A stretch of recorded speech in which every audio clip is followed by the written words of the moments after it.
Hello from Hanoi, Vietnam. This is Alan Meyer. Today is our second day of training here in Vietnam.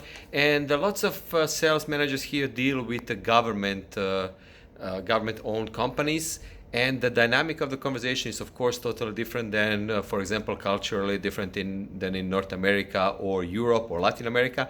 But one thing actually we put the emphasis today is on how to create a discomfort and how to challenge clients to let them know that the current situation is not good enough. But the key here is working on great questions, to prepare questions that talk about pain the clients should and could avoid, and also focusing on opportunities they could have if they move and they start moving in the right direction. So all in all, good energy, good chemistry, but the message for people who watch this video is prepare your questions before you go for a meeting, and prepare your questions in depth that actually make clients stop and think and not just automatically respond to your questions. So questions that are based on your insights about the customers, based on trigger events, and based on your knowledge about customers' pressure and threats they may have. Thank you for watching.